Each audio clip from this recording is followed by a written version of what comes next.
जी बिल्कुल, मैं मौजूद हूँ गाड़ा महाराजा में। दरियाए चनाब की धरती पे पहली खातून है जिसने अपनी किताब शाम तन्हाई शाया की है। हमारे साथ वफ़ा चौधरी मौजूद हैं, उनसे जानते हैं कि इसका क्या मौजू है। अस्सलाम वालेकुम। वालेकुम अस्सलाम। अच्छा, इस किताब का क्या मौजू है? इसका मौजू ये है, जैसे कि इसके नाम से वाज़ेह है, शाम तन्हाई। तो वो शाम तन्हाई एक औरत के हवाले से है। एक औरत को उसका मुआशरे में जायज़ मकाम ना मिलना, या हर मकाम पे, हर प्लेटफॉर्म पे झिझकते हुए जाना, तालीम के लिए किसी भी मामले में वो खुद कफ़ील नहीं है। तो वो तन्हाई हर मामले में उसको नज़र आती है, हर चीज़ पे वो तन्हाई हावी हो जाती है।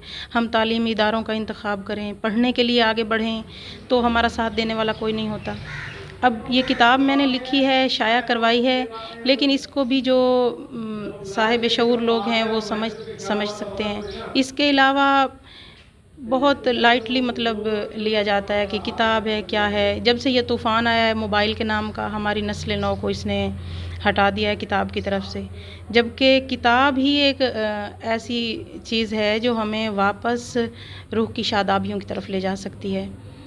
और इस किताब को लिखने के लिए भी मैंने पूरा सफ़र तन्हा किया है। इस वजह से मैंने इसका नाम भी शाम तन्हाई लिखा है। ये शाम तन्हाई एक औरत की ज़ात के लिए तन्हाई है। अच्छा, तो आपका उस्ताद कहाँ है? आपने कहाँ से ये सीखा है? हाँ जी, ये बहुत अच्छा सवाल आपने किया है। सबसे पहले मेरे उस्ताद हैं डॉक्टर अब्दुल अज़ीज़ चिश्ती साहब। वो शोरकोट सिटी से होते हैं, अल्लाह पाक उन्हें सेहत दे। उन्होंने मेरी तस्हीह भी की और मुझे सामने लाए। लेकिन जो मेरे सबसे बड़े उस्ताद हैं गज़ल के, वो हैं मुताहिर तिरमिज़ी साहब। वो एडवोकेट हैं, झंग में होते हैं। माशाल्लाह एक बहुत बड़ा नाम है अदबी दुनिया का, और मैं फ़ख्र से कह सकती हूँ कि अगर उनकी तायीद और उनकी तस्हीह मेरे शामिल हाल ना होती, वो मेरी मदद ना करते इस मामले में, क्योंकि फ़नी मालूमात नहीं थी मेरे पास गज़ल के हवाले से।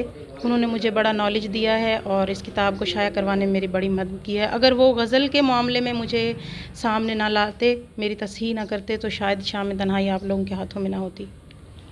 जी बिल्कुल, गढ़ महाराजा की पहली खातून है जिसने अपनी पहली किताब शाम तन्हाई लिखी है। लोगों को इस तरह के इस खातून को सपोर्ट करना चाहिए ताकि ख़वातीन का इस तरह का टैलेंट छुपा हुआ सामने आ सके। जी।